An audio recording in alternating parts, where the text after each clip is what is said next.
Dragon Quest II, released on the 26th of January 1987 in Japan, December 1990 in North America, follows the story of the descendants of the original Dragon Quest hero who established the kingdoms of Middenhall, Cannock, and Moonbrooke on the continent of Torland. While a long peace had been established, the Kingdom of Moonbrooke is attacked by the forces of Hargon the Wizard. Although the king tries to save his daughter, he is unable to do so as he falls in combat.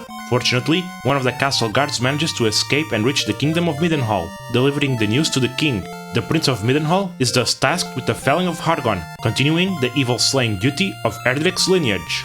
I decide to name the hero Rastaban, starting the game in the throne room of Middenhall Castle. The hero is a strong physical fighter, having access to most weapons and armor, although he is incapable of learning magic.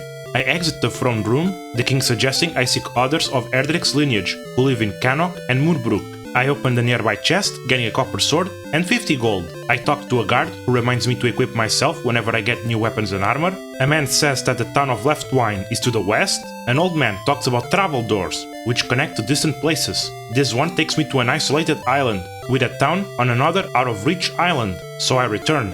Another man says that Cannock had a prince, while Moonbrooke had a princess. Facilities in this castle include a house of healing, capable of removing poisons, curses, and reviving characters, an item shop that sells medical and antidote herbs, and an inn. I exit the castle for a bit of grinding. Enemies encountered near Middenhall Castle include the all-familiar slime, still the weakest enemy of the game, and big slugs, slightly stronger and bulkier enemies. I reach level 2, but after trying to go a bit farther, I decided I should still grind a bit more to level 3. Once I do, I decide to travel to Leftwine. New enemies encountered along the way include Iron Ants, low HP enemies with high defense, Drakes, a bit lower defense, they have a slight resistance to surround, and Ghost Mice, the strongest enemy of the area, with a slightly higher evasion rate.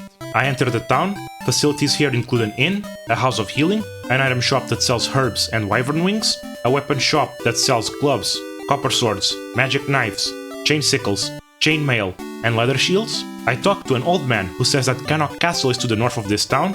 A soldier asks if I think it was Hargon who attacked Moonbrooke. I say yes, and he agrees with me. A man says to look for a monolith west of this town, which will take me to Moonbrooke. Another man says that poison will damage me with each step. I buy a leather shield for the hero, then decide to grind. The enemies near the town are a bit tough, so I move a bit east until I reach level 4, grinding to level 5, closer to Leftwine.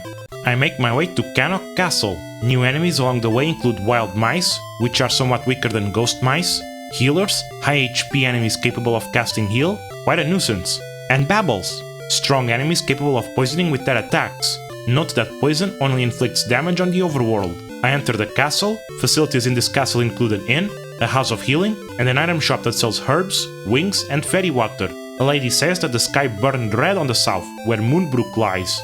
To the northeast, a guard is keeping watch over Princess Arfo's sister, Princess Hala. She asks if I'm a friend of her brother. Saying yes, she says that the prince went to the Spring of Bravery to prepare for the journey ahead. Another guard says that there's a cave with a spring to the east, while another guard warns that to talk to prisoners I should do so from the barred doors. One of the prisoners complains that he can't steal even though the world is doomed, while the other tells of a silver key, which is capable of opening silver doors. I talk to the king, who says his son has left for his journey. Fortunately, Castle Cannock acts as a second saving point, so now I don't have to go to the same exact spot to save the game. I grind all the way to level 6 and make my way to the east, finding the entrance to the Spring of Bravery. A new enemy that can be encountered here is the Big Cobra, a strong and poisonous enemy with slight spell resistances. I move north, then east, then south, finding a chest with a medical herb. I then go further east, then south, finding a chest at the end of the corridor with 26 gold. I go back to the center, then head all the way north, then west, finding a chest containing a medical herb. I then talk to the old man of the spring, who tells me that the Prince of Cannock has been there before and I missed him. He's now traveling to Middenhall Castle. I leave the cave, go back to Cannock to rest in the inn, then travel to Middenhall, speaking with the king. I have just missed the Prince of Cannock again, so I have to go look for him somewhere else. How about Leftwine?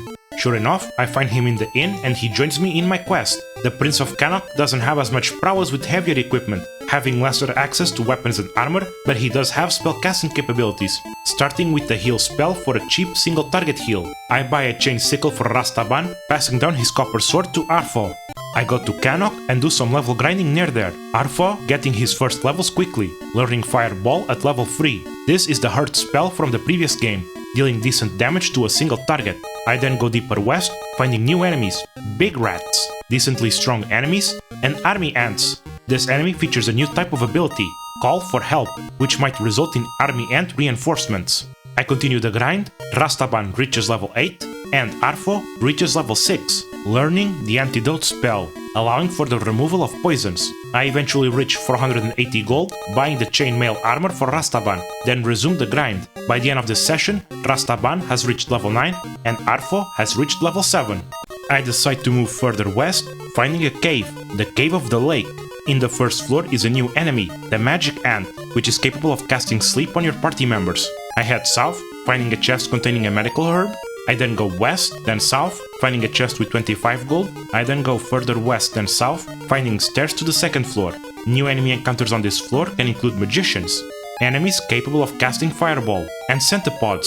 The strongest enemy of the cave, they are poisonous attackers that are incredibly bulky. I go to the south, then east, finding a chest containing a medical herb. I move a bit south, then west, finding a chest with an antidote herb, and yet again go south, then west, finding chests containing wyvern wings and 44 gold.